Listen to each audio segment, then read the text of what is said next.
Gaffigan. I like your last name. Thank you. When I hear Gaffigan, I don't know if it's a good or bad thing for you since you're in the comedy space, but Jim Gaffigan, are you familiar with him? Oh yeah, of The course. comedian? You might not, bro. You might not be, dude. He was actually the first comedian I ever watched. Oh, really? Yeah, I was like 6 years old, and my dad called me in the living room and was like, "Hey, this guy has our last name," Oh, and I fell in love with him. Like, really? Yeah, I watched Beyond the Pale and King Baby like every day for a long time. I like his style of comedy. It's very unique. He does that little voice where he's imitating the crowd or what people are thinking. It's a good style of comedy. I like it a lot. It is. Like by his like fifth special, I was watching it trying to like dissect it. Yeah. He does like 2-3 tags, and then he'll do a voice, 2-3 tags, and then he'll do a new voice. And he'll just have these characters built in now. Yeah. I think it's so cool. He'll have like a dumb mobster voice, and then he'll have audience voice. Yeah. That's something that no one like. I think I don't know. I'm talking too heavy already. No, dude. I think it's good. I like it. So when you watch comedy, you probably watch it way different than in the beginning, but then just the average consumer, you're probably looking at it differently. Yeah, I pay attention like line to line what they say. Yeah. I try to pick out the structure like mentally. Right. That makes sense because you're studying it, right? So I fought for a very long time. And just with sports and athletics, did you do sports growing up or anything like that? Yeah, not great, but yeah, I did them. But usually in general with sports comes along kind of like watching film, whether it's you're just watching yourself play your last game or whatever the case may be, you kind of pick apart what you did right or did wrong. At least that's what has been my experience. So I would probably think that same thing would translate into comedy. You know what I mean? Yeah. You just pick it apart for the structure. That's a big thing of watching your own game film. Yeah. Yeah, you like every bad open mic you do, you got to go back and watch it. Yeah. How long you been doing comedy? 2 years and 1 month now. 2 years and 1 month. Yeah. What made you like actually, take the plunge, if you will? Oh, actually, so I've always wanted to do it, Okay. but I was at work one day and one of my coworkers, I'm sorry to all my comedy friends, but he said I was at the Helium open mic. I'm funnier than most of those people. I could do it. He said that, or you said that? He said that. Okay. And I was like, if he's talking shit, I'll go do it. And then I went and did it the next week. Yeah, and it went well? No. How'd it go? How Dude, bad? Okay, Tell me about it. I got up on. I didn't even want to do the set for one. Okay. I just scribbled down some shit at work that day, brought it up that night. Really bad mistake. Yeah. One dude was nice to me. One of the other comics on the show. Yeah. So I did my whole set. Like, here's the front of the stage. I looked directly at him the entire time, or down at the floor. Yeah. And I got one laugh. One. I've never done the joke again. I think it's still a funny joke. Okay. What was the joke? I was about being in a public pool, and I saw this guy, and he had, pierced nipples, skinny, covered in tats. Yeah. And I was like, you take one look at this guy, and you can tell all you need to know about him. He can do a mean backflip. That is funny, bro. Man, there's just something about, and I've never stepped on stage, but as I was watching the open mic at Big Daddy Soulard the other day, which is where I saw you, you can just there's just something about, I mean, obviously stage presence, but just the cadence and delivery go a long way, and I'm sure it takes a while to develop that. Yeah. You had a pretty good stage presence. Obviously, you're still very much in the beginning of your journey, right? Yeah, 2 years is, I mean, I'm just at a baby phase, I guess. Yeah, you're just figuring shit out still. Yeah. Yeah, dude. So when you watch other comics and you're trying to figure out, how can you get better? What sticks out to you? You know what I mean? Like what sticks out as a good comic to you? Staying in the pocket is one of the things I've been working on really hard. Oh, what does that mean? Staying in the character, Oh. keeping on track with your bits and not going off on some weird tangent with an audience member. Yeah. It's just always, because you always have your jokes, and to divert off the path is a risk in itself. Right. Do you do that? Have you done that? Did it turn out well? There's a lot of questions all at once. It Wasn't is. It's a toss up. You better hope you're funny off the top. Yeah. I've had good ones and I've had really I've lost rooms Really? trying to do crowd work. Yeah. Yeah. I'm trying to. I did. Oh, I'd worked on this one joke for like 2 months, and I was like at my fucking wit's end with it. Brought it on stage, opened with it, bombs, and then I just was like, you know what, guys? I'm sorry, fuck that joke, and I just started yelling at the audience. Really? Yeah, and it was a huge mistake, but I was real ticked off with that joke. It happens, dude. It's all a fucking process, dude. I can only imagine just the feeling of just standing there and just nobody laughs. Nobody laughs. Like in your mind, because here's the thing. I think I'm a pretty funny guy. I don't know if I'm a stand-up comic funny, but I feel like I'm a pretty funny guy. And then if I ever, I'll be by myself and I'll be talking to myself, and I'll just act like I'm gonna be throwing out a joke out there. I'm like, oh, the way I said that was terrible. Nobody would ever, nobody would ever laugh at that. It's way funnier in my head because the cadence and everything sounds perfect in your head, and then you say it out loud, and it's just like, nah, bro. Yeah, dude. I'm glad I've gotten past that where I can be at a bar mic and no one's laughing, and I do not care. Right. That's just what's gonna happen at bar mics. Yeah. So yeah, no laughter is not really an issue all the time. It just is what it is. It is what it is sometimes. If there's 7 people in a room and 5 of them are comics, Yeah. all right, well, take what you can get out of that set. Yeah. So what is the life of an open mic comic like? Like, what's your life like right now, bro? Oh, dude, so it's summer. I'm a student during the year, but Okay. Do you go to SIUE? I do. All right. So I work during the days. Come home, you get like all your eating done, your writing done, Yeah. whatever you got to do, and then I'm out of the house by usually 6 o'clock is when I leave for whatever show is that night. Okay. Is there shit almost every night? Every night there's something to do. Okay. So you spend a lot of time just driving around between spots? Dude, yeah, if there's like a night where it's like you hit 2 or 3 mics, Yeah. that's really fun. Yeah. Cuz you get you get that warm up set, you're hanging out with all your friends all night. It goes till like midnight most of the time. Okay. So dude, it's fun. It's like 5-6 hours of hanging out. Yeah. And 12 minutes of doing comedy, but Right. as long as you put in the work, it's a party. Right. Are you a drinker? Do you drink? Does that help you do the comedy? It doesn't help with the comedy. I just like to drink. You're like, I'm just there for a good time. Dang, dude. Yeah, I can again, this is just all from just kind of being a fan and from the outside looking into the comedy scene, but it is like stand-up comedy is a fucking grind, bro. Like it's not for everybody. Yeah, dude. Like I liked that Andrew Schultz special where he took you like one night in New York. Mhm. I wish we could do that. He's killing it right now, dude. Oh, dude, he's so good. He really took advantage of the pandemic Yeah. in a way that a lot of people didn't. He did a really good job. From my understanding, he just heavily invested in like setting up his own little studio and then just was producing content the way he wanted to. Yeah, and I mean, he works with a full team now. He Yeah. has like 4 writers that he works with. That's legit. Yeah, dude, it's really cool, and he's preaching collaboration, which is what the elders in the St. Louis scene have been preaching is collaboration between all of us open micers. Mm-hmm. And we've started to take steps to do that. And we've been making groups and stuff to write jokes. Yeah. It's really fun. Who are the elders in the St. Louis comedy scene? Oh, man, anyone who's been doing it like more than 8 years. Okay. Like Chad Wallace is one, J.C. Sabala, Mm-hmm. Rafe Williams, Bobby Yeah. J. Cox, all the elders. Yeah. You named some really funny dudes. Yeah, elders as in comedy years, not in Yeah. real age. No, I get you. I mean, they've been on the scene for a while, you know. So do you have like a comedy mentor?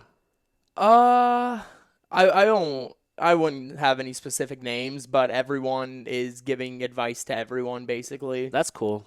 Dude, St. Louis is a really nice place to do comedy at. Everyone is nice. At Really? least. Yeah, everyone's nice. Because, I mean, not every industry or every scene is like that for sure. You know what I mean? You're going to find assholes in any industry, in any city. So to hear that your experience has been pretty positive is probably encouraging for anybody else who's listening who might want to get into comedy. Definitely, yeah. Yeah, show up, do open mics. Yeah. No one will talk to you your first couple times, but like show up and have fun. Yeah. What's your process like for whenever you're making jokes? Um, well, you get the idea. Like it Yeah. just I don't know what happens, but it'll just click and you're like, "Oh, that's something at least." Yeah. So I'll jot that down, and then usually the next day, I'll start taking it apart, try to find like what the essence of the joke is going to be, where it can be like this joke is about I hate my roommate and I want to get back at him, or like whatever that would Mm. be, and then you can just make tags for it. I don't know, dude. Jokes are so hard. I don't think I've written a joke the same way. Like Yeah. the process is different every time. You just whatever kind of comes to you, and you're just trying to find the joke from there. Yeah, dude, it's a lot of just throwing shit at the wall. Just whatever sticks. Yeah, it's everything I take on stage I think is funny, and everything I keep is what the audience think is funny. Yeah. Yeah. I mean, because if no one's laughing, then what's it matter? Yeah, unless you can do Or does it? 'Cause maybe maybe the audience doesn't know shit, bro. No, they don't. But no. No, dude, I have a couple jokes that I do purely for me. Yeah. I got some jokes about like Arizona tea. I wrote one joke. I wanted to have the punchline monkey business. So I just wrote a joke where So you could just say monkey business. yeah, dude, it's a fun thing to say. I don't. Hey, listen, I'm not mad at that. You got to find the humor in it for yourself, Yeah, dude, not everything's for the album. right? This hypothetical album that I That you're won't- working to. Yeah. Everything. It's all going on the album, bro. Dude, I have a friend who he's an actor, and everything that he does, he's for the past 6 years he's been talking about this movie reel. I've yet to see the reel, but he's been putting together this hypothetical reel for like 10 years. Yeah, dude, you can't you got to make something before you can talk about it, I think. Yeah. I hear a lot of people say like I'm going to start like working out, and then they never work out. Yeah. It's Just do the thing. dude, I'll see when you do it. Yeah. Yeah, like That's true. That's true. I always hate when people tell me what they're going to do. I would rather just them do it. yeah, also someone saying what they're going to do, it's kind of just a waste of speaking. Yeah. Cuz you're not adding anything really. No. You just want me to No. go, "Oh, that's good for you." Yeah, you're probably just trying to convince yourself. That's what it is. Yeah. I read on a Twitter meme that saying you're going to do something gives you the same rush of endorphins as actually doing it. Really? Yeah. That's interesting. I know when you publicly profess things, it it creates a sense of obligation because now you have this outside pressure to do things. So there is that. But Ooh, yeah. Oh, who's that important where I'm just like, hey, remember you said you were starting a podcast, and where is it? that you're gonna go remind them. Yeah, I'd never do that. No, I would never remind them either. But I know for me, sometimes, for example, if I put it out there in the social sphere, or if I just tell somebody, then I feel like I know in the grand scheme nobody really gives a fuck. Like no, like like who over here just be like, hey, is Adam really doing the thing he said he's gonna be doing? Probably not. But I'm like, all right, I said I'm gonna do it. Somebody out there is watching, and sometimes I feel like you'd be surprised who's actually paying attention to what you do and don't do. Dude, yeah, I don't know who's following. I mean, I'll throw shit on Twitter, but like, I don't know who's actually seeing that. Right? You just don't know. Yeah, I mean, oh, I've had to tell this story a couple times in the last few days. But I posted something on Twitter when I was in high school. I'm changing the subject completely. I'm sorry. Go but, for it, bro. Go for it. This is your world. So in my high school, there was a graphics designs class, and the teacher assigned everyone to do a fake magazine cover. And there was this one kid whose like big shtick was like, suicide, I'll kill myself. Like that was a huge bit a couple years ago. Yeah. And he makes his magazine called Suicide Monthly with his face on it. Oh shit. It's like 10 ways to tie a noose. So the teacher prints out all of these magazines covers, hangs them on the wall, including this one. I thought it was funny, so I took a picture of it. Yeah. Asked him if I could put it on my Twitter, and he said, yeah. I posted it, and a bunch of people thought I had made it, like telling him to kill himself. Oh shit.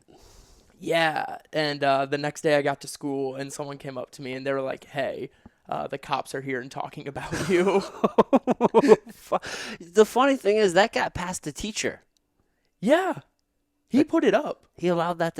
So there's a he who the teacher was a he. Yeah. That makes sense. That makes sense. No woman teacher is gonna allow that to fucking pass. She's gonna be like, "Listen, Billy, we have some signs here. We should probably call your parents." The dude's like, he's just fucking around. Definitely, yeah. That teacher was a silly goose. Yeah. For sure. Holy shit, dude! You know they take that shit way more serious these days. Dude. I'm surprised. I mean, you said it was in high school for you, right? Yeah. How many years ago? This was my junior year, 4 years ago. Yeah, 4 years ago, right? So they don't. I played basketball in middle school, and you run what's called a suicide, where you like go back and forth, you touch lines. You know what suicide is? Yeah, Okay, suicides, cool. yeah. They don't even call them suicides anymore, from my understanding. They call them finishers or some shit like that. Ooh, they changed it to killers for us. Okay, either way, because suicide has a negative connotation. So the idea that a teacher let that fly is hilarious, bro. I cannot believe that. I liked him as a teacher. We didn't get along by the end, I think, but he was cool. Yeah, but the cops came and talked to you about that? No, I got called down to the guidance counselor's office where my principal and her were there. Yeah. And they gave me a talking to. And then my principal actually said something like very personal to me, like out of line, and I just had to leave the school. Really? Yeah, it was like, yeah, he hit me with like a left hook of like emotion, and I got angry and left. Like he was being a dickhead to you? He was being a dick. Oh. Because I was a shithead. Well, dude, what kid isn't a shithead? What? Every kid's a shithead, but there are shitheads to a higher degree. I agree. I held myself proud as a shithead. Okay, you made shitheads proud, huh? Yeah, dude, I went out of my way to piss off the administration. Why were you so difficult, you think? Made it more fun. Yeah, just entertaining for yourself. Yeah, just do it for the bit. Anything to get the laugh. Yeah. Dude, man, here's the thing. I think about that because, so my son, he's 13. I was a dumbass kid. I had my son whenever I was 20 years old. Not a smart kid. So imagine you with a 1-year-old.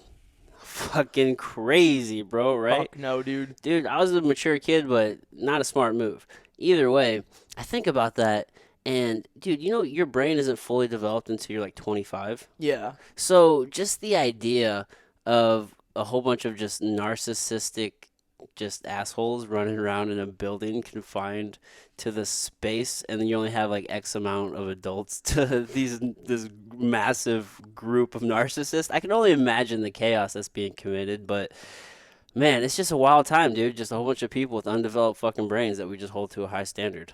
Dude, I work at a summer camp right now, and that is what happens. It's crazy. Yeah, my ego is just as big as the kids is too. So I got in trouble today. I'm gonna get in trouble tomorrow. Really? Yeah. So this girl just got braces, and I had to walk her to go brush her teeth, and on the way back, I was like, hey, before we go, I got to stop at the nurse's station. And she said, why? And I said, I got to drop you off for that busted mouth. Oh, shit. Dude, she was... And then I told 3 other counselors in front of her, and they all laughed at her, too. She was on the verge of tears, and I had to let her kick me 4 times, and I had to give her candy. That's hilarious. The idea that you guys are the adults is what's funny. Dude, someone deemed me responsible. It's hilarious. It's just a bunch of drunk college kids working there. That's it, dude. Like, and I don't mean that to like in an offensive way to any of the college kids working there. I just know whenever I was a college kid, you feel like you're an adult. You're like, oh man, I'm fucking grown, man. I'm totally grown. I know what the fuck's going on. You don't. Yeah. You really don't. You think you do, but you don't. It's all perspective.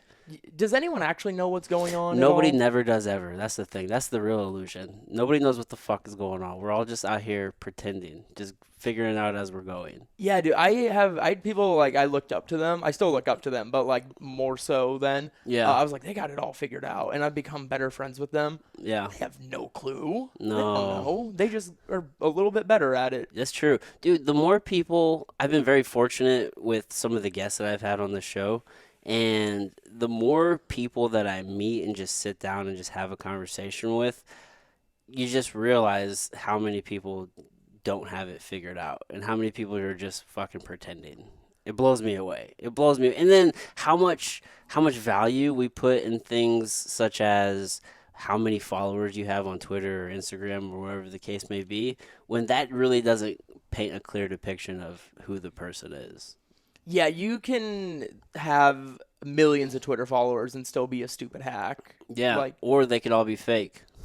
oh, there's a girl at my college who does that. She had to drop out. She had DUI and lost her license. Oh, But this girl, she bought like 13,000 Instagram followers, and then she does like thirst trap TikToks oh yeah. and all that. But she has a lot of followers and no substance. Dude, well, you can usually tell how much engagement are they getting. Like, are people actually commenting? Are people actually liking? Dude, she had like over 1 million likes on TikTok. Oh, that's legit. She had some fucking bazongas on her. It's so much easier when you're a woman to just get views. That is it. That's it. To get views. That's it.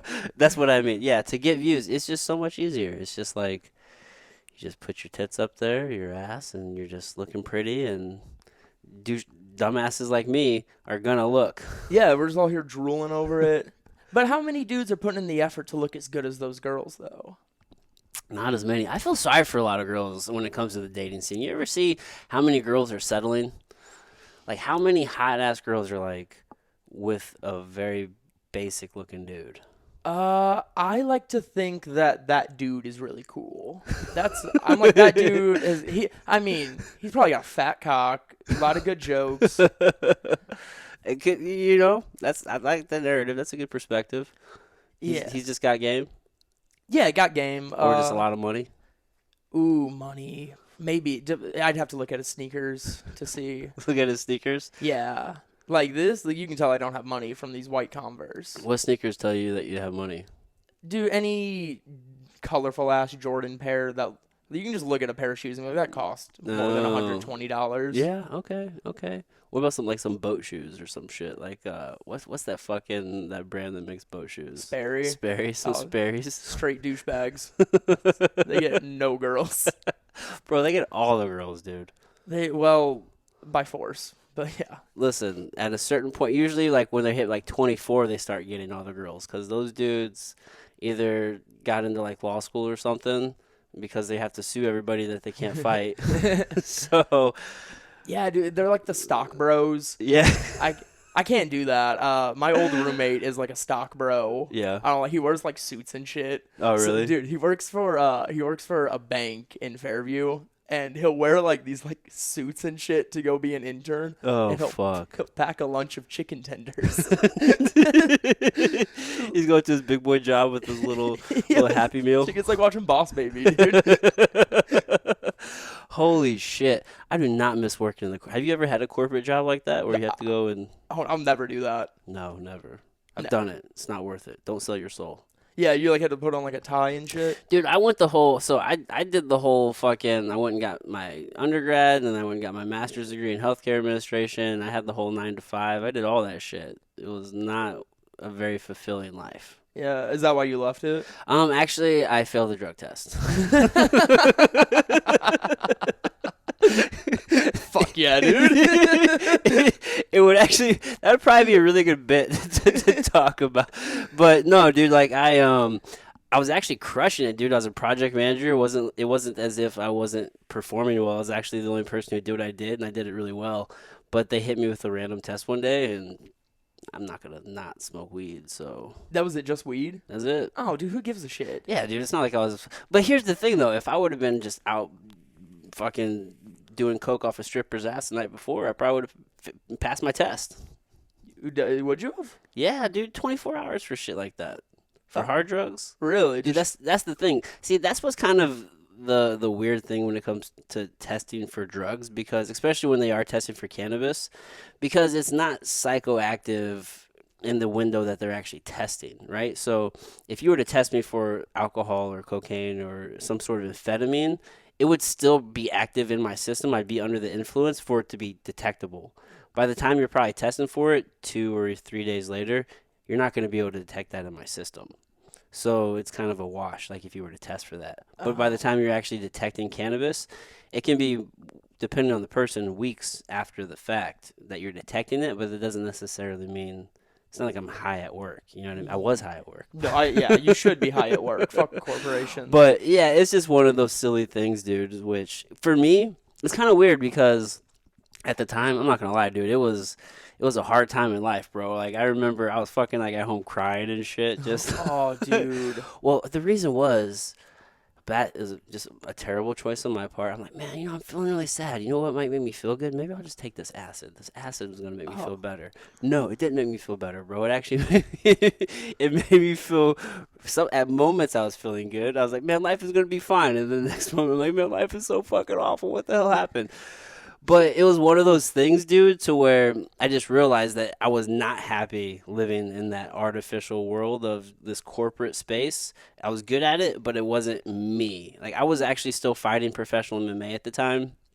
So I'd get off at work and I'd go do what I wanted to be doing, which was fighting and training and doing all of that shit. So it was just a very inauthentic way of living. So I would never actually go back to doing that. It was just this thing that I did because I was always told I was supposed to do that. Yes. I feel like everyone breaks through that illusion at some point. I was fortunate. I figured that out at 17, where I was like, oh, I can actually do whatever I want. Yeah, you really can. Yeah, no one... I tell the kids at work, I'm like, there's no reason you listen to me. You listen to me because you were told you have to. Yeah. But you should just beat the shit out of me. I can't do anything. I like the structure, though. I'd rather them not do that. Yeah, it's nice, but, like, I will never have a corporate job. I refuse. Yeah. It's not me. And So why are you going to college? to buy myself 4 years to get good at comedy. but you could get good at comedy and not. Are you paying for your own school? Dude, Illinois is pretty good with everyone wants to share on Illinois' like prices and stuff, but when it comes to college, they're very helpful. In-state tuition and shit like that, or grants and stuff. Yeah, grants and stuff. If you half-ass college at all, you can get a good scholarship. That's what's up. I almost went to SIUE on a wrestling scholarship.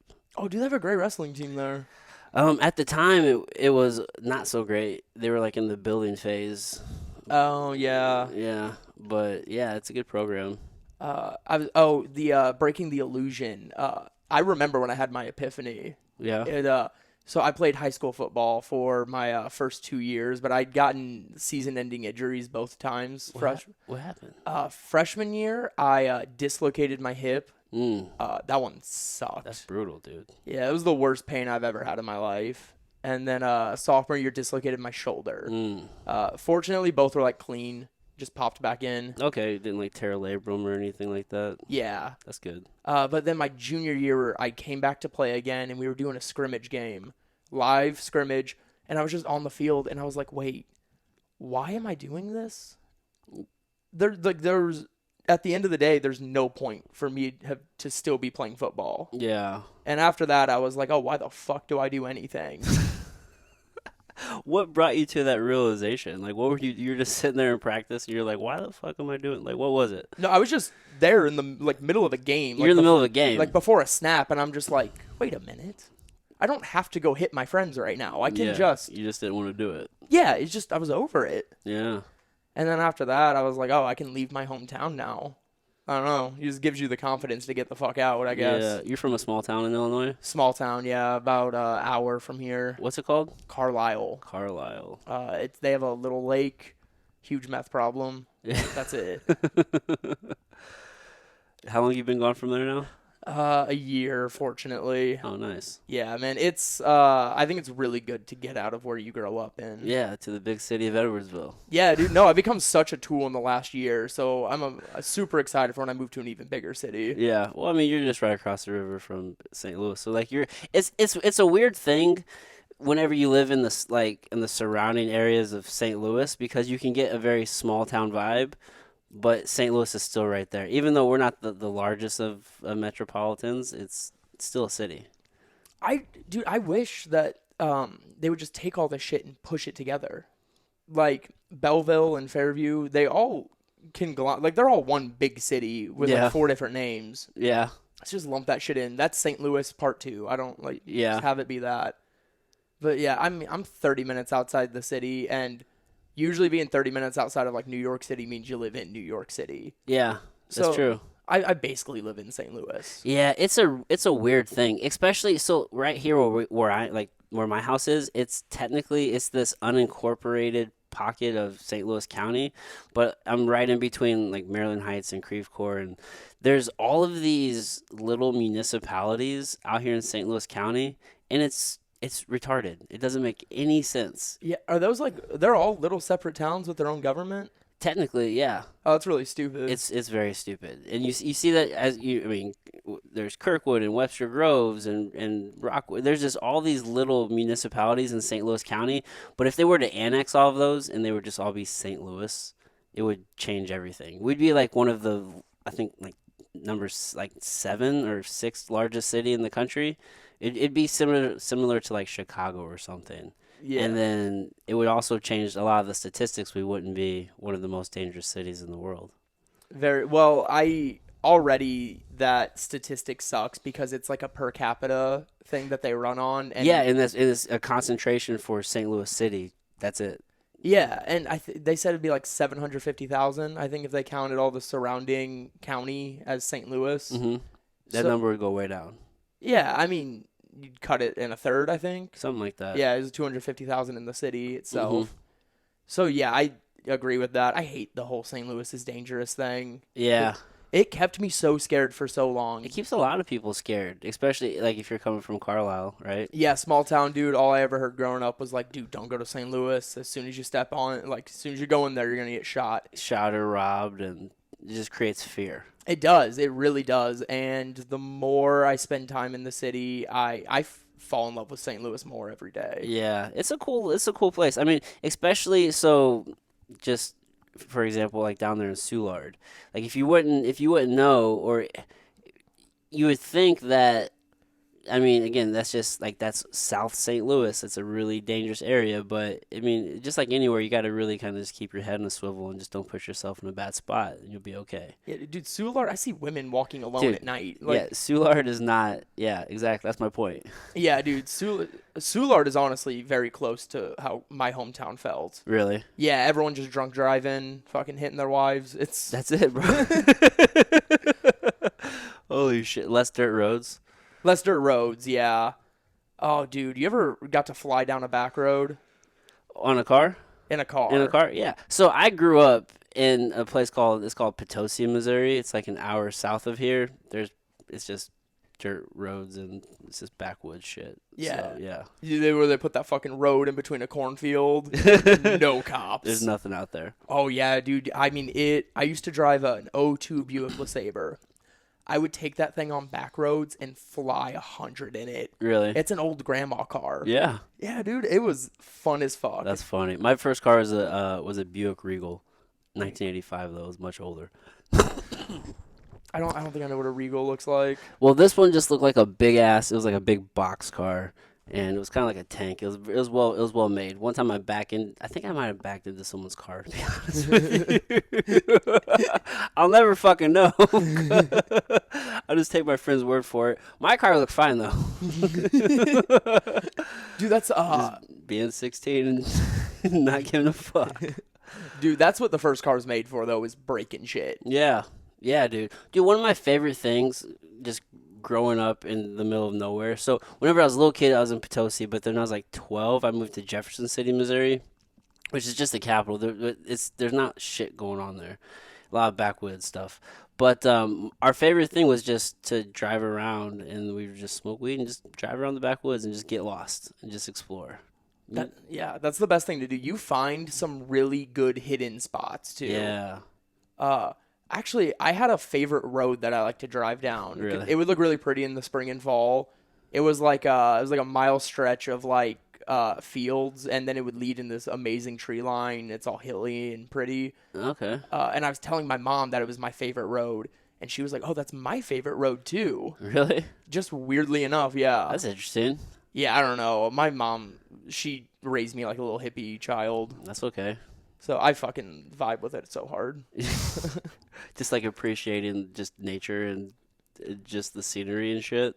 More of that, just like you gotta chill out. Like you're in control of so little. Yeah. So handle your shit and just let everything else be fine. That's true. That's true. If more people could live that way, it'd make life a lot easier for a lot of people. Yeah, dude. This is water. You ever read that David Foster Wallace speech? I don't know if I have or not. It was a commencement speech he gave to, I forget what graduating class, but he was like, you're at some point you're gonna get caught up in the mundaneness of life, and you're gonna forget to be happy, and there's gonna be a bitter shell working for a corporation. And he kept saying, "This is water." It was a fish metaphor. Oh, really? Oh, it was a fish swims up to an older fish and says, "Hey, where's the ocean at?" Oh, yeah. Yeah, and he's like, "This is it." This is like you're in the ocean. Yeah, you're doing it. He's like, dude, this is just water. Yeah, that's so true. I liken that to, I just pretty recently, people are probably tired of hearing me talk about this, but pretty recently I read Matthew McConaughey's book, Green Lights. And in there he talks about just one thing. He said just being less impressed and just more involved. So it's kind of to that same thing of where, like, you don't want to put something up on a pedestal so much, or you don't want to maybe like take it for granted where you're so underimpressed with something that you're not involved in the situation, whether it's whatever the moment is or a person or a thing. It's, you don't want to be like, oh man, that person is so fucking cool, I could never be friends with them. So then now you don't go walk up and maybe have that conversation and become that friend. It's like, man, just fucking be involved. Or you want to go play the fucking basketball game, or you want to go get the job, or you want to go be a part of the party. Like, go fucking be a part of the party. You know what I mean? Like, you don't just sit back and just watch. So kind of to that same point, it's like, where's the ocean? You're so impressed with this idea of what is the ocean that you just miss, like, you're in it. Like, this is it. Like, this is the thing. Be a part of it and do it. Yeah, if you're always chasing, you never catch. Yeah. I'm just, I want to go to the party. I want to do this. Fucking do it. Do it, bro. Do your thing, dude. People always tell me, like, I've always wanted to do stand-up. Yeah. And I'm like, the fuck are you standing here for then? Yeah, like, why aren't you doing it? Yeah, Like, what's your excuse? Yeah, I think people just like to talk sometimes, though. So that just might be what that is. But yeah, dude, just appreciate everything, I guess. That's true. You just said that people like to talk. Yeah. What are we talking? That's the new motion. So, do you smoke cigarettes? I like a cigarette. Okay. I actually, yeah. I see you over here sucking on your nicotine. Dude, I bought this when I turned 18, like just because everyone had one. And then you got hooked. That shit grabbed me, dude. As a joke.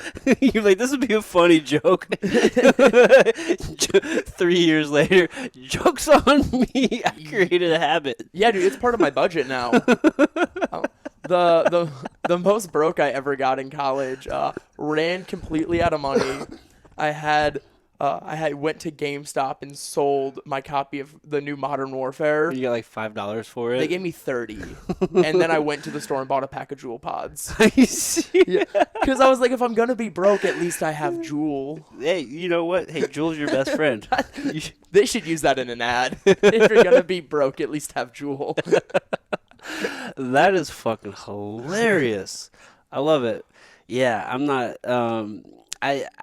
I like the idea of nicotine as a nootropic because there are some benefits, like especially if you don't do it on a regular basis. Like, you get like that head rush and it feels really fucking good, and it can actually kind of lend to creativity and even focus some.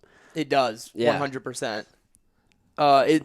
I mean, I'll sit down to write in the morning. I'll have my cup of coffee and my Juul. Yeah. I'm just going back and forth. Yeah. Trying to come up with shit. Never do. But Dude, so do you take time every day to kind of make sure you're working on your craft, or does it kind of come in spurts for you? I mean, you should sit down every day. I've had a crazy week, so I haven't been able to this week. Yeah. You try to, though? Yeah, you should. A lot of the times, it's good to sit down with an idea of what you're doing too. I listened to Seinfeld do a podcast. He was like, you gotta go in, like, you need to have a game plan when you sit down. You can't just sit down all fucking willy-nilly, right? So I sit down and I'm like 30 minutes to an hour. I'm gonna write. I'll have a couple jokes I need to work on, a premise I need to work on, something to tag up. Yeah. There's always something to be doing in comedy. Mm-hmm. So I don't get it. I've been saying that the last couple of days. I'm like, I got nothing to work on. I've so much to work on. You're just not doing it. Yeah, I get it.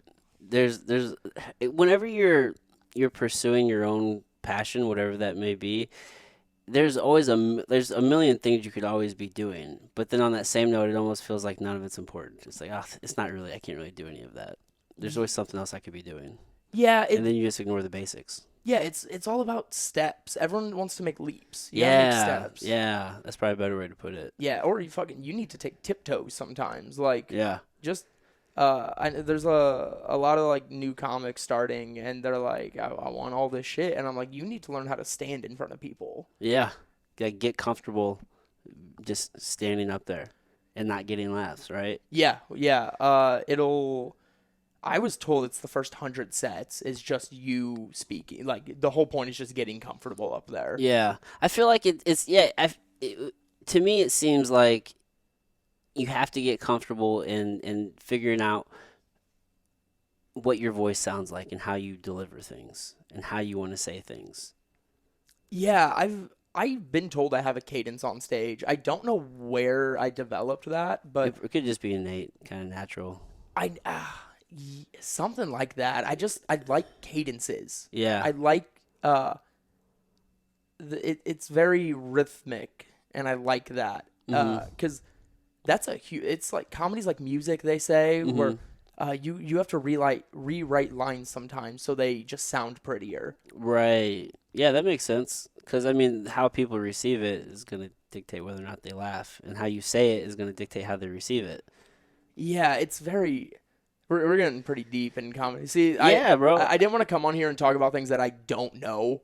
You don't want to come in here and be like, yeah, I know everything about comedy. Listen to me. And even though you feel like you don't know shit about comedy. Yeah, I'm the farthest thing from an expert on this. I get it. But we're just fucking shooting the shit, man. And honestly, it helps. So here's the thing. You're learning the process. I don't know anything about the process. Who knows who's listening? Maybe they're also learning the process. And I'm just trying to figure out how you like to tackle the thing. Whether it's right or wrong. Maybe you listen to this one day and you're like, man, I was way off. Yeah, I'm way better now. Which you will be. That will most definitely happen. Because people will tell me things I said 3 days ago. And I was like, I was an idiot back then. And also for me, dude, sometimes I'll say things out loud.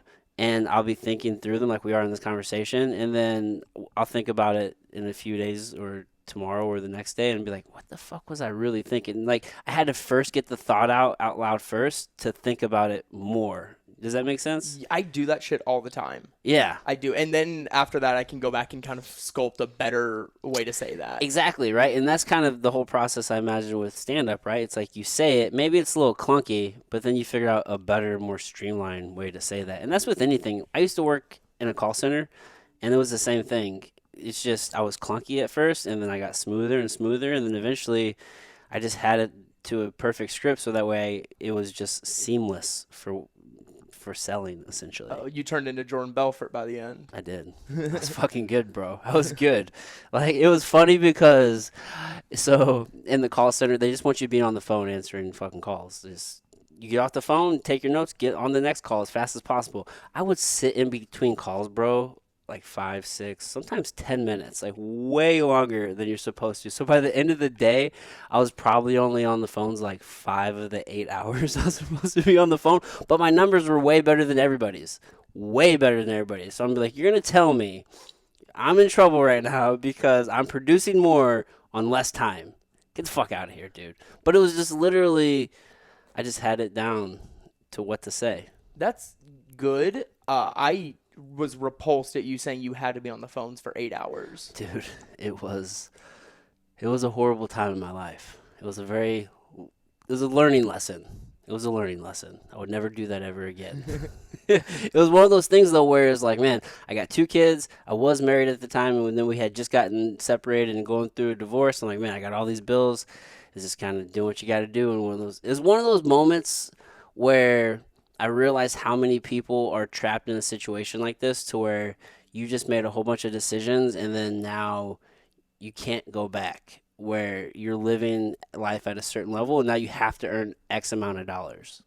Oh, yeah. To support this. Which is why whenever I talk to young guys like you or people who don't have kids, it's like you tell me you want to do these things, why don't you go do them? You don't have kids, you don't have these responsibilities. You want to go do this thing, but you don't want to move from the city you're living in.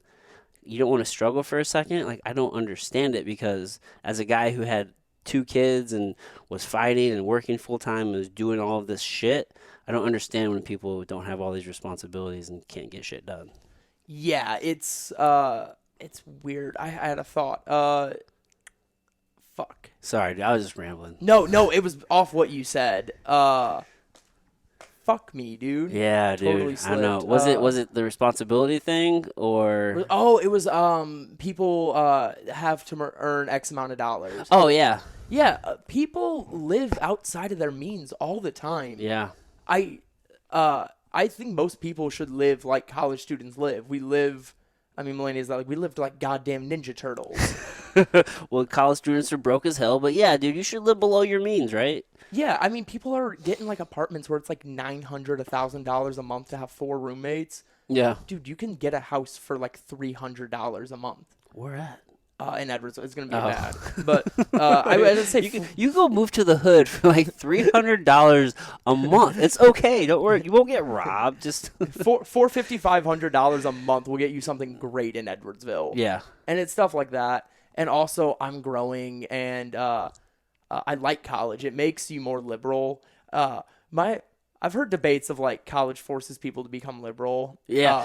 I'm torn on that, dude, to be honest with you. It doesn't. You don't think so? No, my roommate said, me and my roommate go to the same college. Yeah. And he was like, dude, they're trying to force us to be liberals. And I'm like, you are in the libertarian club. Like, clearly not. Yeah. I think that word liberal has a new meaning, right? I think the initial idea of what a libertarian is, which is, like, I would probably classically define myself as a libertarian, where socially I'm very liberal, where I don't give a fuck what you do.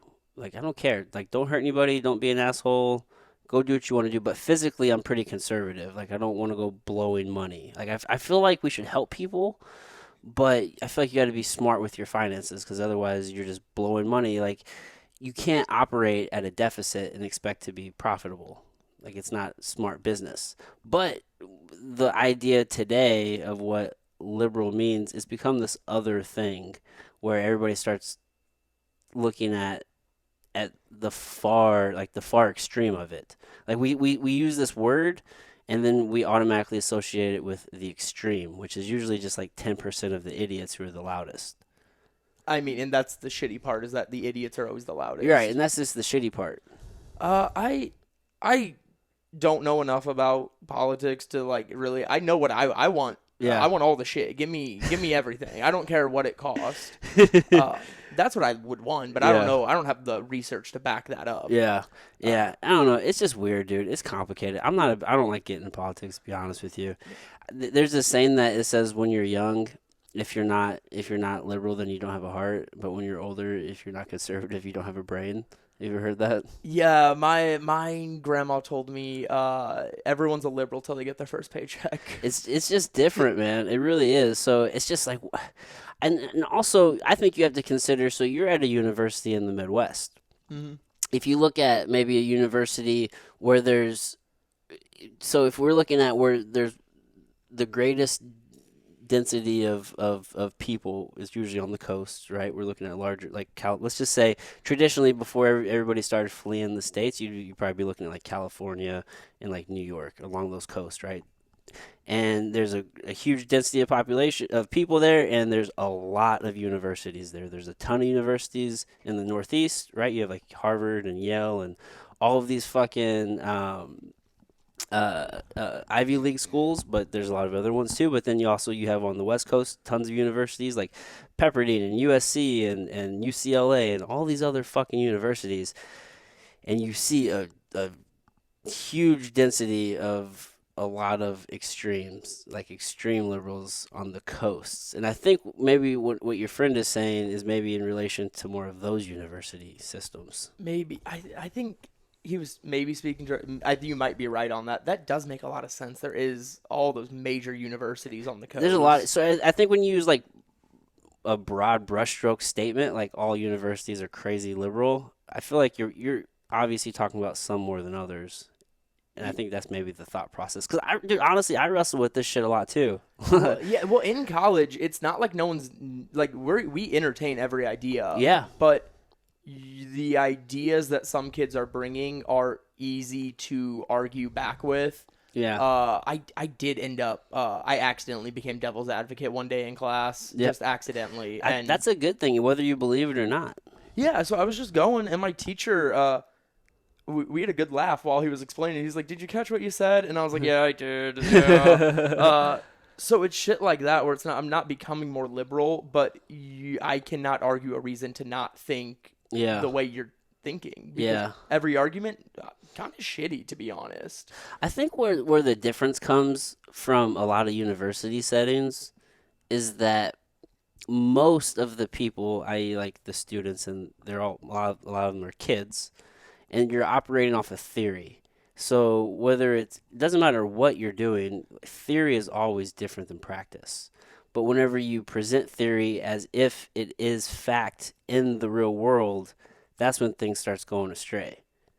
Yeah, and because everyone talks theory. Everyone talks theory. That's the whole university system. It's all theory, and a lot of it is taught by people, depending on the university, who haven't actually lived in practice. I went to Lindenwood University in St. Charles, and in the business program, we were actually pretty fortunate because most of the professors were retired business people. They already had 20, 30 years in the business world, and now they're just fucking teaching because they just want to be teaching, and they just want to have something to do. So these people actually operated in practice for a long time, and they're not just teaching theory. But I think with a lot of university professors, they've never actually had to go be in the world because they the last 30 years they've just been teaching. So they've just been living in theory forever. That's true. Yeah, you're learning from people who can give you concrete facts. I had a teacher my freshman year. This was during the election cycle last year. So it was the fall semester. And Jesus Christ, if every class, it was called Writing for the Media. And every class was just basically politics discussions. Really? Yeah, it was really terrible by the end. But my teacher kept being like, "You all are going to be amazing. You're fighters. You're going to do great things." I'm like, what are these things? Because all we've done for 16 weeks is bitch about Trump. Really? She didn't teach us any, tangible thing. Yeah, see, you definitely... Dude, I had a teacher, probably one of the best teachers I've ever had. Rest his soul, he actually passed away from smoking cigarettes. I hope I'm the next one. He was a great dude, but he was like, he goes, look around. He goes, half of you are going to get divorced. Dude, bro, I was married at the time. I was a young married kid. I'm like, fuck, not me, bro, not me. He was fucking right, bro. Yeah. But that's the shit, dude. Like, dude, nobody in that fucking class wanted to hear that, but that dude's just telling you real life shit. He's like, look, man, this is just the facts. Most of you motherfuckers are going to get divorced. Well, I've heard that statistic is actually, it's more like 25% of marriages fail, and the other 25% is remarriages. That still gets counted into those statistics. So it's like one person fucking up for everyone. Really? Yeah, it would be like one person with 3 or 4 marriages. That's interesting. I thought the statistic was, so for the first marriage, it was 50% of those fail. And then for a second marriage, it goes up to like 63, and then third marriages fail at something at like a 70-something% rate. Oh, okay. So it's like the more you get married, the more they fail. Yeah, if you're on like your 4th marriage, give it up. I don't know. I don't know which is right, so maybe that is. I like your statistic better. It makes things more hopeful. It makes everyone feel better. That's what I like. Is the optimism. Yeah, dude. Because what have we got here, dude? I don't know. This shit is dreadful, dude. So we gotta stay up. That's why you're out here just slinging jokes. Yeah, dude. I try. It's like I work with kids, and that's what I try to teach them. It's just like, hey, you're not gonna get along with everyone. Things suck sometimes, and you're not gonna be happy. Have fun with it. Yeah. This is the best part. That's a good perspective, dude. The idea that you're always supposed to be happy and everything's just gonna be okay is not a lie. Sometimes you're gonna be sad, and sometimes things suck, and that's what actually makes the things that are awesome that much more awesome. Oh yeah, dude. When you get that good moment, there's nothing better. They call it like during football they'd be like, practice is the work week, games payday. Yeah. Yeah, dude, you got to work for your paydays. Yeah. Whatever it is, like even if it's like a girl you like, you have to make an effort with it. Yeah. Yeah. The effort makes everything worthwhile. Like that's what helps you like get that feeling of accomplishment is like putting effort in. It is. Like we need struggle as humans.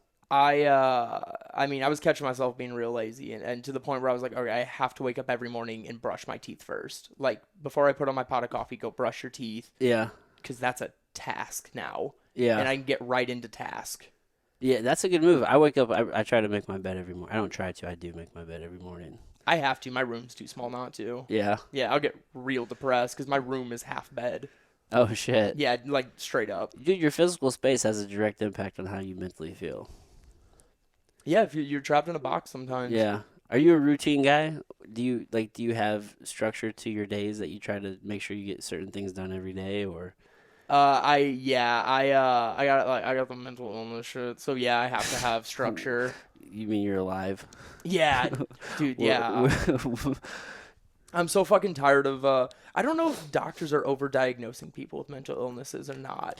I think so, man. I think that medicine is just it's all practice. Like that's what it is.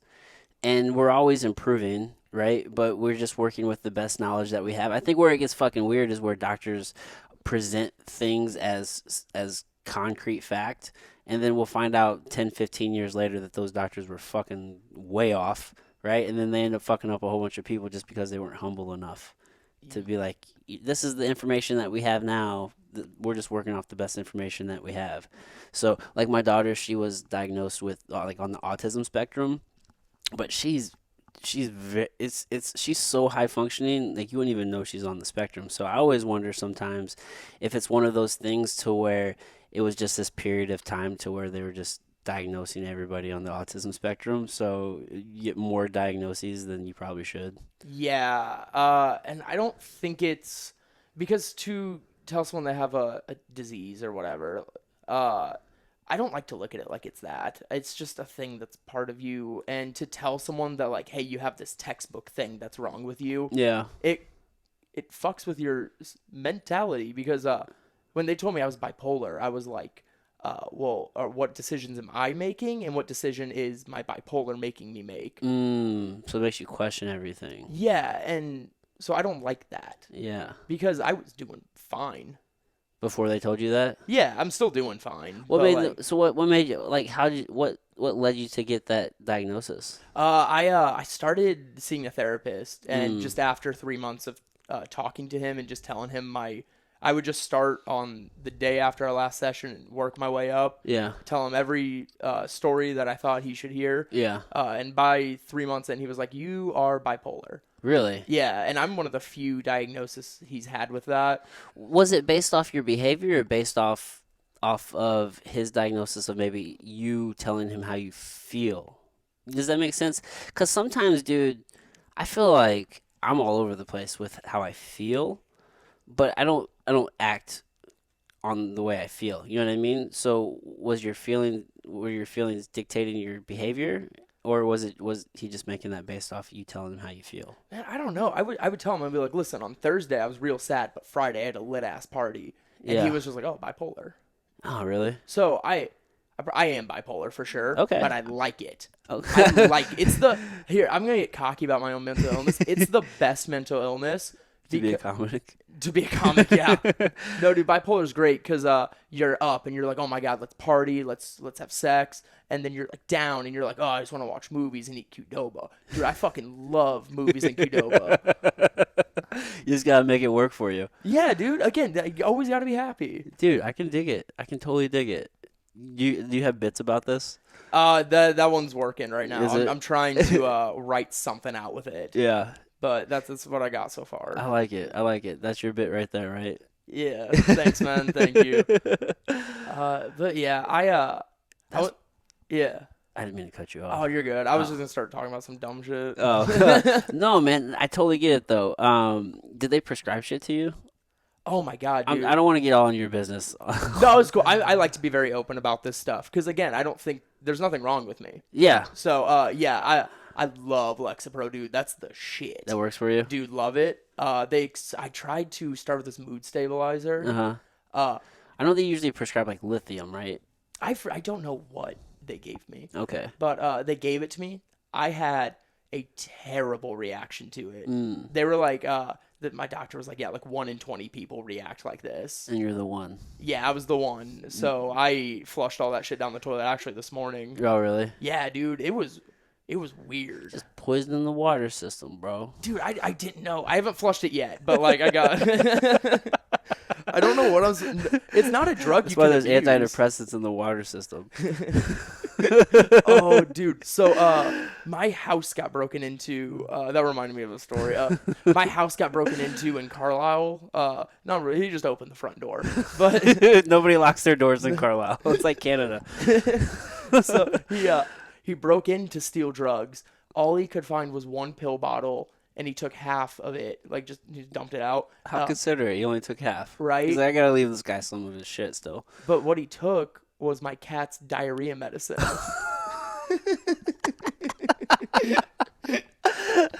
Shut up. Yeah, dude, that's all he took. Oh, God. Wow. I hope he popped one. I hope so. Or he probably like crushed it up and snorted it, and then he just shit on himself. Oh, dude. Well, coincidentally, it was like a 15-year-old kid. Oh, really? You know who stole it from Yeah, you? I know the kid. Yeah. Oh, did he get in trouble? No. No? You just let it fly? Well, when you're 15, you can't really get in trouble. That's true. So, kids, if you're Sort of. 15-year-olds, start breaking into houses. You got Steal pills. life advice. Life advice from Mr. Gaffigan. So he actually got caught trying to just coincidentally break into my grandparents' house after that. Oh, really? Like, he didn't know. He didn't know they were your grandparents? Yeah, he just picked 2 houses and happened to be us. Oh, wow. So you live next to your grandparents? No, they live like a mile from my house there. Oh, wow. Yeah, so just coincidence. Wow. What are the odds of that, I wonder? Yeah, I'm gonna say his name on here. No. He's gonna ruin his whole life. I think he's still a minor, so. Oh, really? Yeah. Oh, man. So this was pretty recent. This is right before I moved out. I think it was during the pandemic. Oh, really? Yeah, because my brother was home for it. He woke up my brother sleeping on the couch. Oh, shit. He's your brother didn't stop him? No, we thought it was my sister. Oh. Fucking idiot. How many siblings do you have? I have an older brother, older sister, younger sister. Oh, so you're like right in the middle. Yeah. Are you the black sheep? Dude, I'm probably the second favorite, I'd say. Oh, really? Oh, yeah. Oh, nice. Yeah. But you're not the favorite. No, I'm not the favorite. Dude, my brother's crushing it. Dude, my brother's doing great. Does everybody know it? Everybody knows he's the favorite? Is there a consensus there? Oh, yeah, dude. This is, like, just on paper.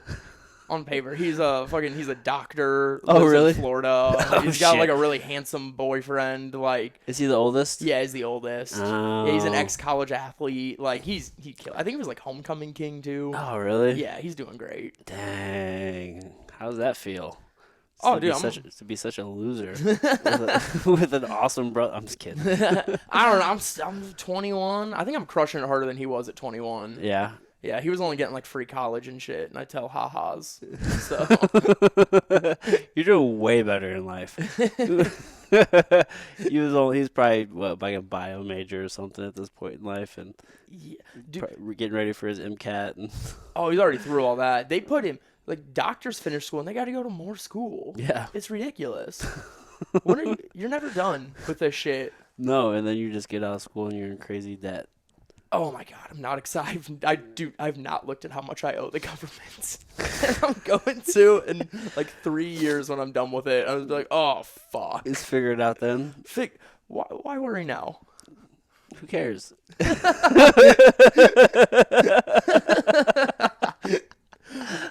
I'll go. Fuck it, bro. No, that hippie shit only works so long, and then life hits you in the mouth. Yeah, it does, and then you become physically conservative. Yeah, dude. Back in March, I got super into the Beatles. Oh, really? Like- Dude, great band. They're my favorite. Dude, they have such a good catalog. After 1965, yes. Well, you're more into it than I am then. Yeah, their first 5 albums, take it or leave them, but after like Rubber Soul On, Yeah. amazing. Yeah, I like them a lot. I wrote a paper. So I took Revolver, which is I'd say is probably my third favorite, but I took it and I dissected all the lyrics and I made a philosophy argument based around the lyrics that they have. Oh, cool. And I argued how we could implement that into society, and it just ended up like no one's having a job. So that's how I was like, I will never have a job and live by this philosophy. And then I needed Jewel pods, and I had to go get a job. Well, at least you have Jewel. At least I have Jewel. You always have Jewel, bro. Dude, that is hilarious. Yeah, man, I would love to not have to work. I just have money. Whenever you solve that problem, let me know. I'm gonna figure it out eventually. Yeah. You'll get there. I think the universe is very generous with people as long as you're generous to it back. I'm a big believer in the energy that you put out there is what gets returned to you. Just the law of attraction. Yeah, you can't like just being. That's what I tell the kids. I'm like, you're being a cunt, and no one's gonna want to hang out with you in 3 years. That's true. So fix it now. Yeah. Quit being a cunt. Dude, just be friends with everybody. Like, you would think no. You would think no. Because here's the thing. Or at least be friendly with everybody. Because the amount of people who are douchebags in high school that get it together later in life, you'd be fucking surprised. You're gonna know kids. You're gonna be like, well, maybe not you, because most of the people in your town probably just never leave and they just marry their high school sweetheart. But Yep. I know those kids too. But dude, you're gonna be surprised, man. You're gonna see some kids that you knew in college or a few in high school. You're gonna be like, man, that dude was a real douchebag, or wasn't that cool, or wasn't that funny, or wasn't whatever. And then they're gonna end up becoming some sort of fucking bodybuilder, or they're gonna be some sort of business guy, and for real, dude. And then they're gonna end up being more successful than you anticipated, for real. It happens. Okay, okay. Or maybe you're that guy. Maybe you're that guy. Some dude's like, man, that guy was just a fucking clown in school, and then you're gonna go crush it with comedy, and then you're the guy for everybody. But there's gonna be somebody, I promise you. I was a huge douche in high school. But also that's a pretty common stereotype for the dude to stay and be a bodybuilder in his hometown. I was almost that guy. But I feel like the people that were douches in high school, they just got told no for the first time and they had to change. Because, cool, I mean, hot people get a free pass forever, but like once you're, okay, cool, you're good at baseball, that's done now. Yeah. Well, what are you going to do now? Yeah, that's why I don't like sports really. Because it's such a small percentage of people will actually go on to be successful in them. Yeah, if the aim is to become sort of like a professional in whatever sport you're playing, yeah, it's not the right thing to do. I chased that dragon for a long time, but I feel like there are definitely benefits to doing sports and to doing hard shit and to doing challenging things. Like, it definitely can help develop some positive traits. But yeah, in general, I mean, if you're doing it so you can make it to whatever league or whatever, whatever paycheck you're trying to chase, it's not an easy path. No, football did teach me a lot of good life skills. Yeah. Just like being responsible and stuff like that. Yeah. But you said you're a fighter? Yeah. Okay, that's a different beast than playing baseball. I wish I would have played baseball. So in high school, I played football and I wrestled. And I went to college on a wrestling scholarship, had my son, so I stopped wrestling, and then I got into doing like MMA. And I did that for a number of years. And like now today I still do jiu-jitsu and stuff like that. I'll coach some people. But man, I was chasing that dragon of like being a professional fighter, trying to make it to the UFC or Bellator or whatever large organization, so I could just have a job that I could make money doing something different that wasn't a corporate job, and I could do what I wanted to do. So, but the amount of people that chase that and make money is so fucking slim. So slim. So on one hand, I don't want to like shit on people's dreams, because it's like, yeah, dude, chase your dream, because even if only 1% of people make it, if nobody chases it, then nobody gets it. But on that same note, it's like, bro, you got to be realistic here. You're like killing your brain right now for what? I think you can never tell yourself no, I think. Yeah. Other people can and should. Shit on everybody else's dreams but your own. Yes. Because if I know anyone, I know myself. And I know everyone else is an idiot who thinks I'm wrong. So your rationale is sound. I like it. Dude, yeah. Sound reasoning. I love trying to sound like I know what I'm talking about. Yeah. Yeah, that's most of every conversation I have. What do you think I do here? This is it. Most of the time, I try to seem like I know what I'm talking about, and then I think about it later. I realize I sounded like an asshole, and I'm just a big fucking idiot. Yeah, I'll get in the car and be like, I'm getting canceled. Well, I'm not important enough to get canceled. Oh, dude, fucking. You'd be shocked. You'd be shocked. Fuck cancel culture, dude. Uh, You're about it. Who you trying to get canceled? Who am I trying to get canceled? I don't know. I got in trouble for saying a joke at work. Oh, really? So shit like I don't like. I went up to. We have to wear masks because we work with children under 12, which is fine. But I like made a joke and I was like, "Hey, did you hear what Joe Biden said?" And they're like, "What?" And I was like, "He said that COVID was a big silly goof and he made it up." And they called me to like the office for that. Yeah, they said like you can't say things like that. Who would even take that seriously?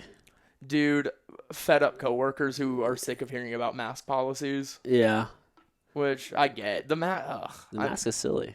In the free world, I don't get the mask anymore, but I am working with unvaccinated children, so I can understand that.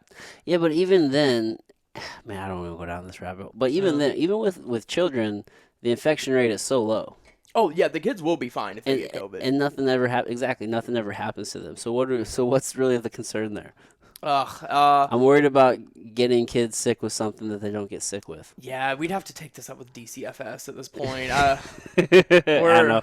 Yeah, now we're just going down a rabbit hole for no reason. Yeah, this is where everyone likes to have opinions. Everybody does like to have opinions. I always just think of it from like your perspective. Like if I was a guy who had to wear a mask all day because I'm working with kids, I'm like, this sucks balls.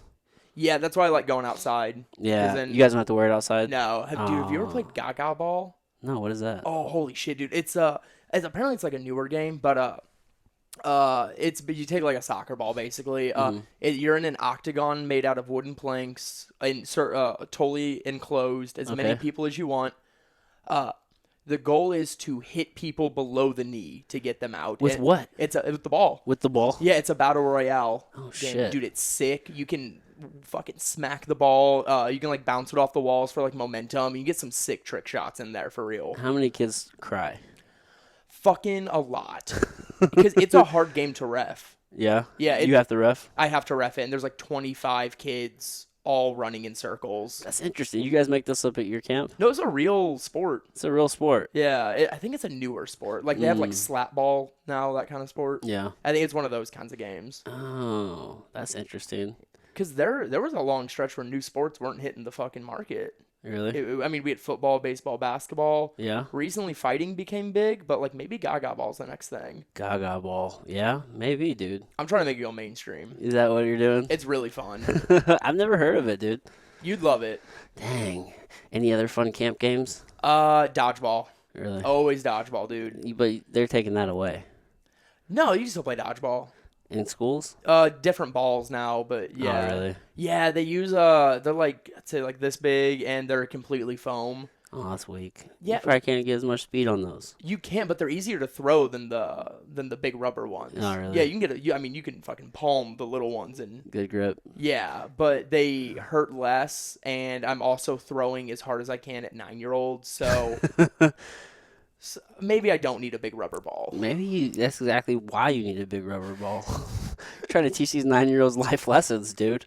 I take some anger out on them for sure, dude. Dude, that's an interesting job working at a summer camp. I would have that's something I've never done, but yeah, that's definitely got to be an experience all on its own. It's amazing. There is an age cap to it, like not like in law, but like you cannot work at a summer camp over the age of 23. No, There's got to be one adult there, right? Who's older than that? Who's just been there for the last like 30 years and they don't have any other job because they run the summer camp? No, it's mostly teachers. I work like it's either teachers or people in school to be teachers is most of the staff. Oh, really? Yeah, it's like me and like 3 or 4 other people who aren't actually in education majors. Oh, wow. So like our big boss is like a teacher. Oh, really? At a school, yeah. So it's people who know what's going on. How's the teacher? He's fairly young. I think he's only like 30. Oh, wow. If that. Wow. And you guys are taking care of people's kids. Yeah, they're prized possessions. Hey, man, I feel good about it.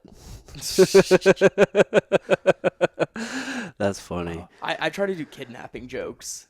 They don't fuck with those.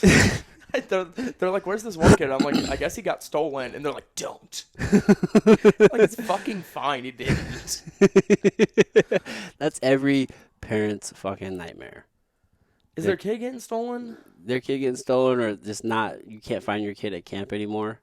I just watched this horror movie, this Fear Street. Have you seen this? Oh, I've been looking at the trailers. It was actually pretty good. There's 3 parts. I waited until the new one just came out. And the second movie is based at a summer camp. Spoiler alert, everybody fucking dies. but just the idea of that kind of shit happening at a camp. I always think of that, or like Jason or some shit whenever I think of summer camps.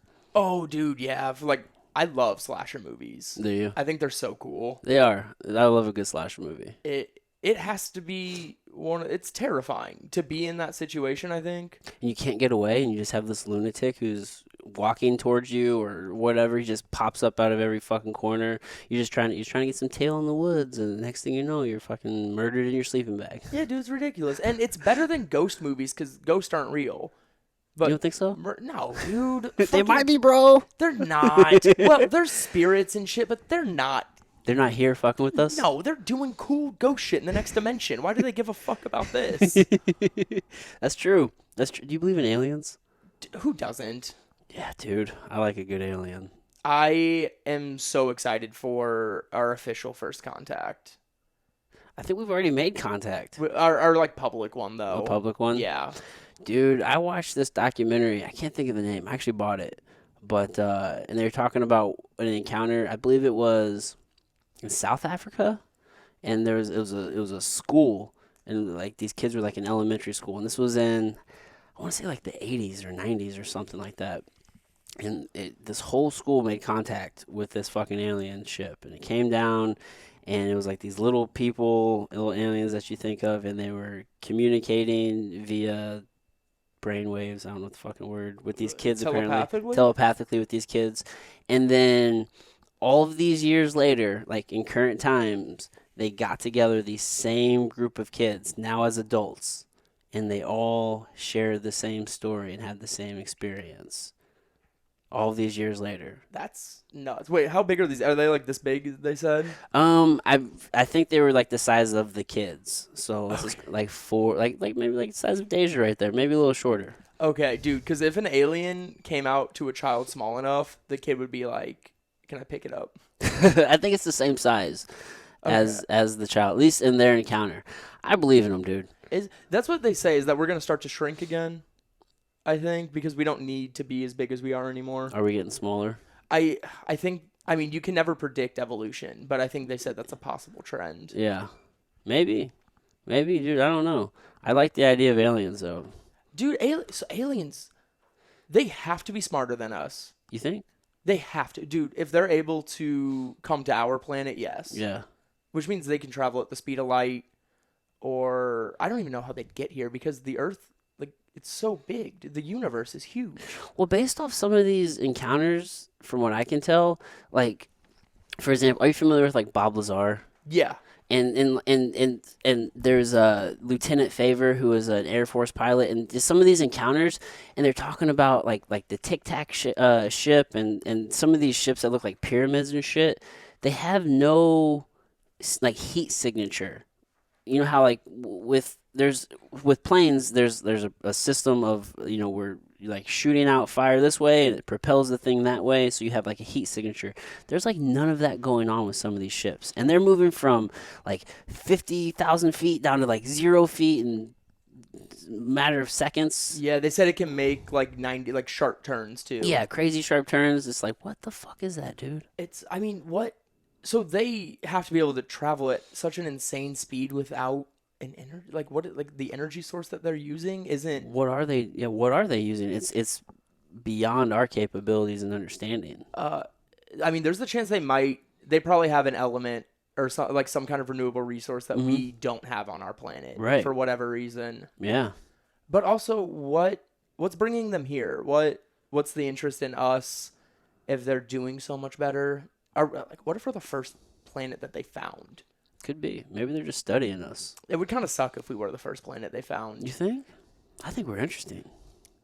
If you could go to another planet and there was just a lesser evolved form of yourself, wouldn't you want to watch it?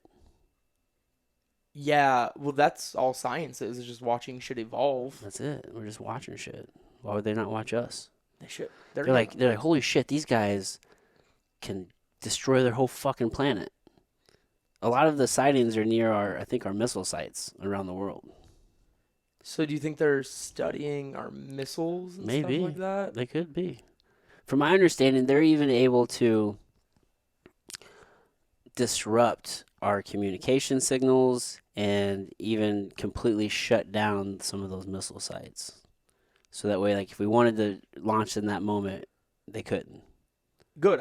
Honestly, aliens should stop. Shut it all down. If aliens honestly came down and took all the nukes That'd out be of the pretty world, rad, dude. I'd be all really for happy. that. Yeah. Why do we even have that? We shouldn't have nukes. It's fucking stupid. It only takes one lunatic to ruin it for the rest of us. Yeah, I heard we had a substitute teacher one time who told us what I'm pretty sure is a fake story. Really? Wait, I'm gonna watch me get assassinated. But Andrew was killed, ladies and gentlemen. he said someone he knew worked on a military base where they had the nukes, and one of the nukes started going. Like, it started to launch towards really? Russia. Oh, shit. But they said one guy grabbed an axe off the wall and just chopped the nuke up. And they said that, like, the government gave him, like, free pass to, like, the top. Like, he got, like, a Medal of Honor in any job he wanted. Oh, really? Yeah, but it was, like, never documented because that would be really scary that our nukes could accidentally Almost launch. fuck up like that. So I don't know if that story's true or not. It's possible. I don't put it past anything. I hope it's not. Dude, I don't ever want to be gullible where I just believe everything, but I don't ever take anything out of the realm of possibility. I'm just like, how probable is it? I feel like anything's possible. It just may not be probable. Yeah, and that's... A lot of people like to debate stuff that it doesn't... Like, Jesus, who gives a fuck? Yeah, even if I don't give a fuck, like, who cares? Yeah. Yeah, we'll never know. We'll never know. Until we're dead. Hopefully we find out in the next life. But, like, we're not going to know here, so why worry about it? Just be nice. Yeah, believe what you believe. You know, as aliens come down, please. I want that. Dude, I want the aliens so bad. It would add so much to our lives, I think. I feel like we're not too far away from a mass announcement of we've made contact. Yeah, it would be the right time because we just entered our there's like artistic periods, and we just entered a new artistic period being out of the pandemic. Oh, really? Yeah, they said 9/11 to Corona was its own period of art, and I think they're chopping it off at COVID because the dread that we went through. Yeah, that's gonna pivot a lot of. It's gonna change the art scene drastically. So I think it would be a good time to introduce aliens, unless aliens really care about art and they want to see what we do with COVID. We're definitely living in an interesting time. A time like none other, dude. I don't know where we're headed or what's going to happen, but I think that we are in a time that we're going to look back and we're going to be like, man, this was a pivotal shift in the human story. Dude, yeah. Aliens would be... Aliens would be the perfect topper. That's like that's going from Old Testament to New Testament, basically. Basically, yeah. It's kind of like Marvel. They just opened up. Have you watched Loki? Yeah. Okay, so Marvel just opened up all these endless timelines. Yeah. It would be the same feeling of like, oh, there are other planets with possibilities now. Yeah. Yeah. I'm excited about this new phase of Marvel.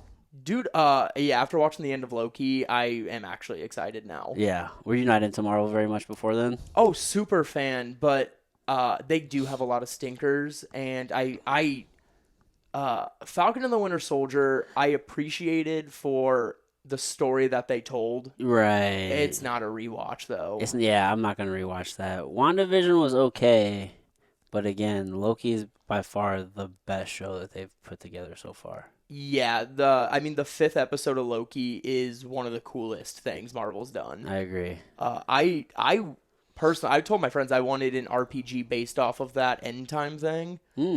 Because you could put every Marvel IP from any Earth, like, 'cause they show like Throg Mm-hmm. in a scene, so you could do all of that, and you could put all the fuck up people in there, Yeah. so you could fight Iron Mans who like went off the timeline, Yeah. and That'd it be could interesting. it'd be a whole RPG, dude. That'd be cool.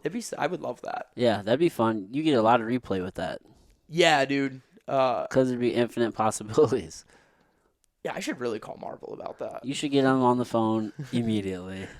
Dude, I mean, I don't say ideas unless I think it's a good idea. I think that's a great idea, especially if you really are into games like that.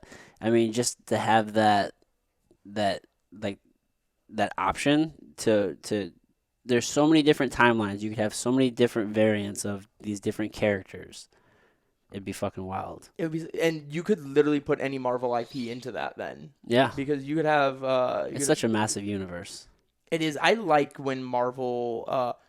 I feel like Marvel ties in their Earth shit with their greater like eternal shit really easily. Mm-hmm. I don't like when DC does it. Like Darkseid, I don't give a shit. Yeah. Do you play video games?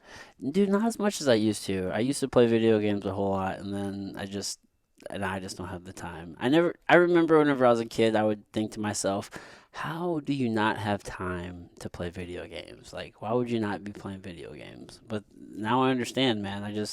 Once I started fighting, I just don't have the time. Yeah, and video games I do think are fun. They are a waste of time.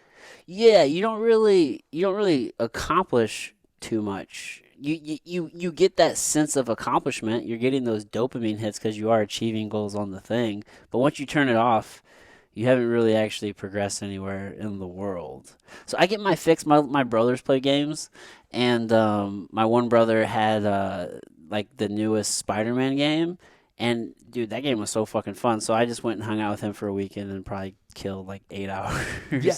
just playing that game. That's why I can't do it anymore. I love video games, but if I'm going to get into a video game, dude, it's going to become my life. Dude, I don't even watch TV shows for that reason. I'm like, all right, how many episodes does this show have? How many seasons? How long is each episode? That's 8 hours of my life. That's a big commitment. I have a fear of commitment, believe it or not. I can't just be committing to the show. Dude, that's what's keeping me off Sopranos right now. Oh, dude, it's a good one, though. I know, It's a good one. halfway through season 2, but I'm looking at 5 more seasons. I know, man. I know. It's tough. Sometimes you just got to take the plunge, though, and just waste hours of your life. It gives you good material, though. That's the thing. Pop culture is so important for just... I bet it's good for comedy, but just, like, relation to other people, because that's, like, the one thing that so many other people can relate to. I didn't realize how important it was until I was listening to Quentin Tarantino on Joe Rogan pretty recently, and he was talking about how his generation... how there were kids whose parents didn't allow them to watch TV and movies because as a parent, you're like, oh, you don't need to be wasting your time on that shit, which I kind of feel that now because my kids are on TikTok and stuff. I'm like, oh, why the fuck are you just on TikTok all day? But I remember I spent lots of hours playing video games, like all day sometimes. And Quentin Tarantino's making the point how those kids end up, when everybody was older and everybody else in their generation is talking about these references, these TV shows, these movies, these games, these other kids kind of got left out of the conversation. So they don't have that connection with their generation almost. So I kind of try to strike that balance. Yeah, there were kids I grew up with who were not allowed to watch SpongeBob. Oh, really? And they're left out. They were ostracized when all the SpongeBob memes came out recently. Yeah, you're like, what the fuck is this, right? Yeah, so... pop culture is more important than I think people give credit to. It is. And here's the thing with TikTok, though, is I do like TikTok. Yeah. Children should not be on TikTok. Why do you think that? Dude, it's an insanely adult app. Mm-hmm. Oh, like, how many videos I get where the joke is like, I have a piss fetish. Yeah. Or like it's like piss fetish tits all over it, and like, good, watch that. But like, my 5-year-old niece just got a phone. Yeah. She's not allowed to have TikTok. Yeah. So TikTok is that app that, from algorithm standpoint, it's actually it's the best at creating a like a personalized experience based off the user. So like, you're getting those probably because they really for you, but I'm really worried about it, especially because of how invasive the app is, like how much information they're actually like. It's all going directly.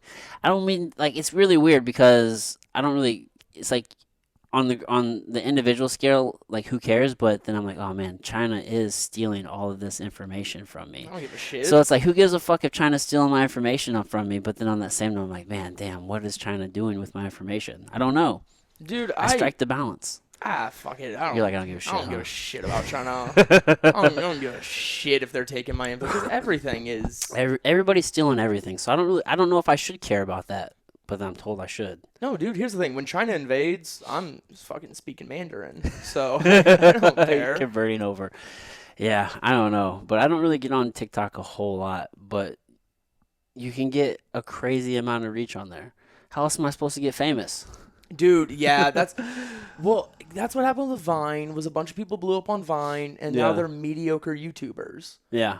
But like the same thing will probably happen with TikTok. I don't know if it'll get shut down the same way Vine did, Yeah, who knows? because they have to be making money off of it because about every 10 videos is a sponsored Yeah. thing. They're So, for sure making money. Yeah, I'm not a big fan of TikTok for my kids. It's a weird one though. You don't want to shut them out of what everybody else is doing.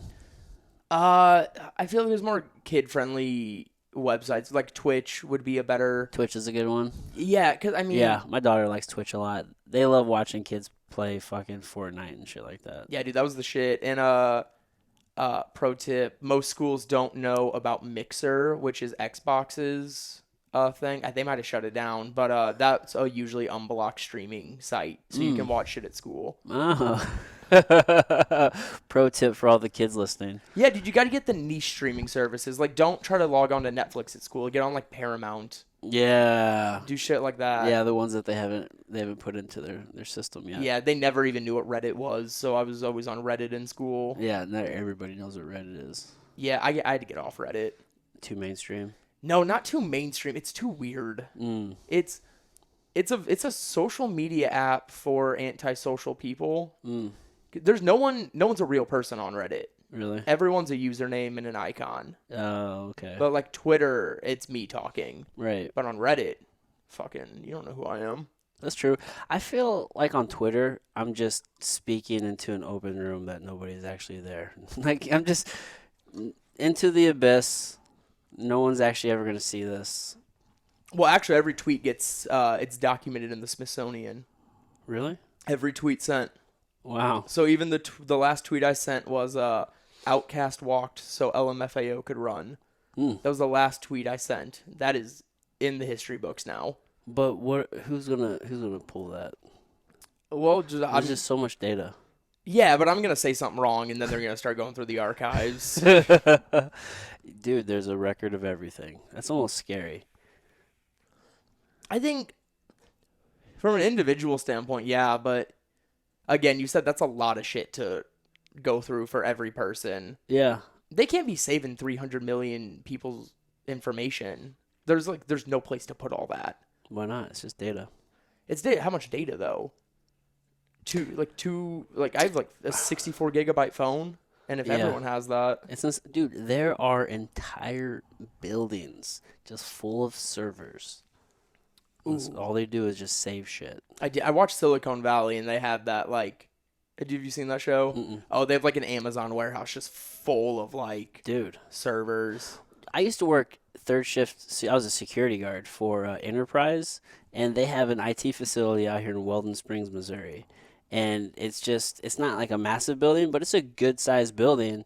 And yeah, dude, like in the basement and in the fucking on the first floor, just this whole office building, just nothing but servers, nothing. And dude, that fucking the concrete like basement, like the infrastructure of that was put in so that way that place could withstand like a massive like F5 like a tornado type shit. Oh, like it would just the tornado would just bounce off the building, basically? Yeah, because the data is so valuable. Data, I almost wonder, is data the most valuable thing that we have on this planet currently?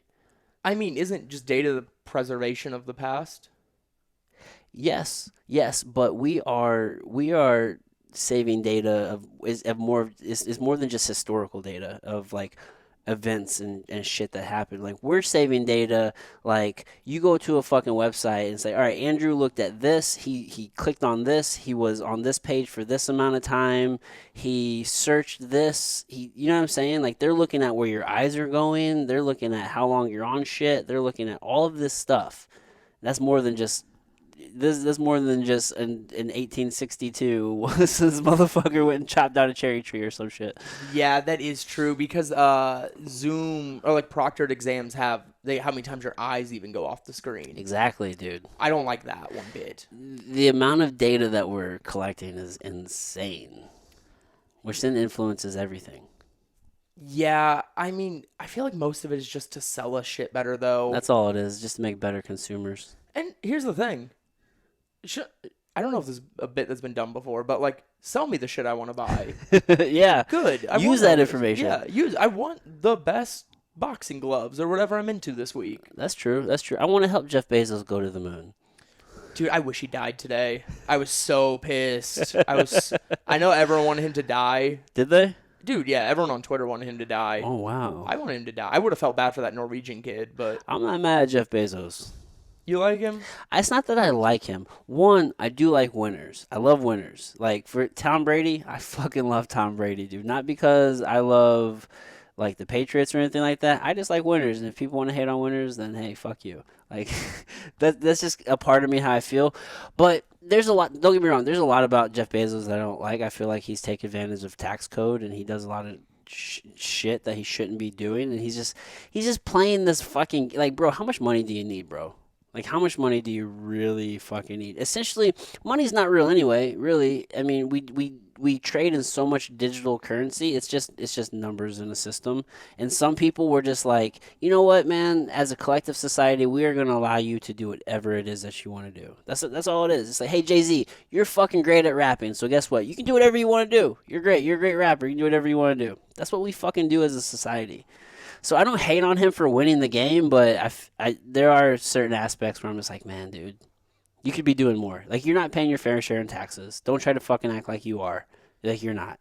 And I understand that the rules and regulations allow these guys, whether it's like Bezos or Elon Musk or any billionaire who's running some sort of hedge fund, like, we allow them to take advantage of the system and just operate at the level they're operating at. So mixed feelings, I guess, is my answer. All that to say, I feel mixed feelings. Yeah, I mean, if I don't personally like Jeff Bezos. Also, he's manipulating a bunch of recent shit that's happened in politics in like the last 30 years where it's like destabilized. It's so fucked up, dude.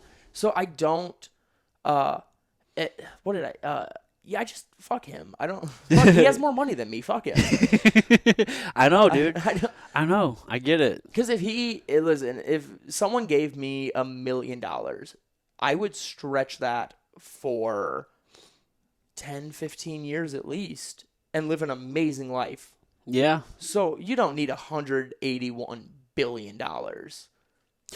Yeah, the amount of money that the guy has, and it's just when you start doing everything you can just to squeeze pennies. I mean, for these guys, it's more than pennies on scale, but our government is nothing but a big corporation, and then these guys just fuck over the masses because it's just a statistic. Like, you and I are just a statistic to him. Like, he doesn't give a fuck.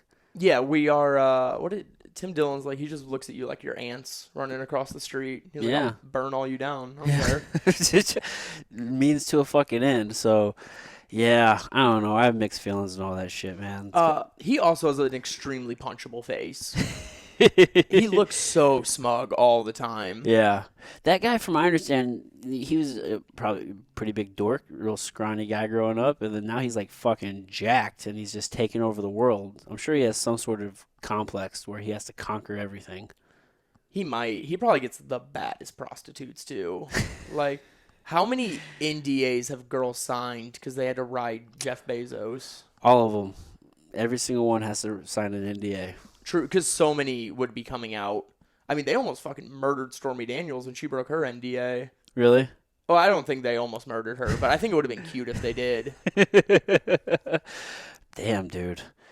That's some next level shit when you gotta make people sign paperwork. It is. You maybe need to sign a contract. Sorry, I didn't mean to go. I didn't mean to go meta. That's true. Yeah, it is true. I made you sign. Yeah, a release. I You're don't like know. this fucking douchebag over And you're here. like, all right, give me one of your kidneys now. And I'm like, fuck. Yeah, bro. Joke's on you. Nah, it's I don't know. What if all those prostitutes that are fucking Jeff Bezos just went up, like all 100 of them were just like, hey, this guy's a weirdo. Because they could do that. You can't sue 100 women. He could. He could. I don't think he would. I think if 100 women came out and said something, he would be like, there's nothing I can do. That he's just a weirdo. Yeah.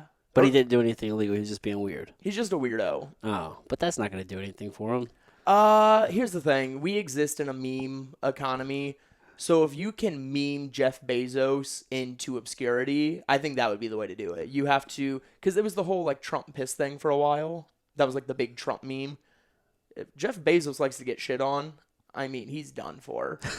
That's what Gun Girl, the whole she pooped her pants thing. Mm-hmm. She can't go anywhere now because everyone just yells poopy pants at her.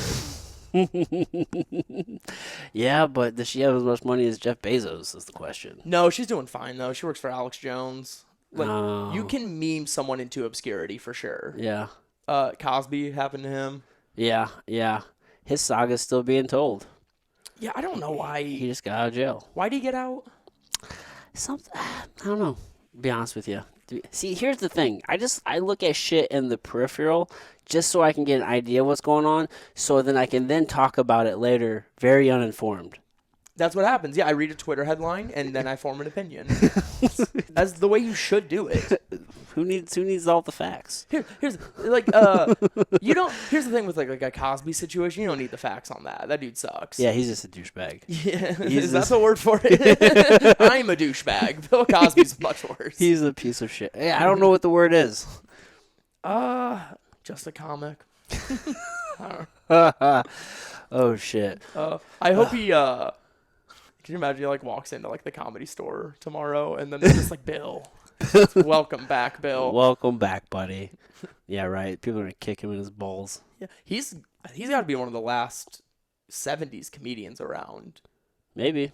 I think so. I don't think he even has like a good group of friends at this point. I don't think he has any friends. You can't have friends after you get outed for 50 women. Maybe like one or two women you might have like your good drinking buddy stick around. Have you ever heard any of the stories about where just how smug of a guy he was and like just the weird shit he used to make people do, where like he'd have people watch him eat and or he would just judge people's comedy because they weren't clean enough. I've heard that. Yeah. Yeah, I think Eddie Murphy has a story where Bill Cosby calls him and is like, "What the fuck was that?" Yeah. Talking about his Raw special. Exactly.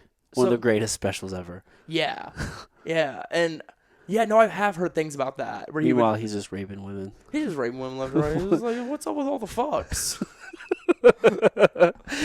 That's hilarious. Yeah, fuck that guy, dude. Yeah, he sucks. He'll never touch a stage again. No. I hope he dies tomorrow. I like it. You're never supposed to wish death on someone, but someone can do something so fucked up where you can like, I hope they die. Yeah, that's true. That's true. Yeah, yeah. My ex-wife. just kidding. I'm just kidding, guys. Oh fuck, dude. Listen, Andrew, we're coming up on 2 hours, dude. Oh shit, are we? Yeah, man. I really appreciate you doing this. I went way over on your time. No, you didn't. We're chilling. I appreciate it, dude. Is there anything you wanted to like direct the people towards, or anything like that, or leave the people with? Oh yeah, I am on Twitter at Andrew Gaffigan, Instagram at Andrew.Gaffigan, and within the next week or two, I will be launching my own podcast. Oh, sick! What's that gonna be called? It is called Happy Idiots with me and Megan Phelps. Oh, awesome! Megan Phelps is a local St. Louis artist who does commission work. If you guys want to check her stuff out, she's really, really good. Oh, nice. She paints and stuff? Yeah, I know a lot of my friends recently have been going to her for portraits of their pets to get painted. Oh, nice. So, yeah. Sick. Big shout out to Megan. Okay, cool, man. Yeah, so that's going to be dropping soon? Yeah, we got the first episode ready to get posted. I think we're just waiting on the cover art to be done, and then we're good to go. Is that just going to be you guys just kind of bouncing off each other? Are you gonna have guests? Like, what's kind of the format of that? Or are you guys just kind of figuring it out as you're going right now? We're gonna have we're gonna go both. We're gonna have episodes where it's just us, and what we're gonna try to do is keep a small group of friends on there. We don't want to do a new guest every week, so we'll have our comic friends come on and we'll shoot the shit with them. Oh, nice. Well, dude, that's exciting. I'm waiting. I'll be glad to see that drop. Oh, thanks, man. Give it like 2-3 years, it'll be a fucking mediocre show. Just that's all you need is 2 or 3 years. Dope, Andrew, dude. Thanks again, my man. Hey, man, thanks for having me. This was a blast. Yeah, dude. We'll do it again for sure. Oh yeah. All right, everybody. Till next time.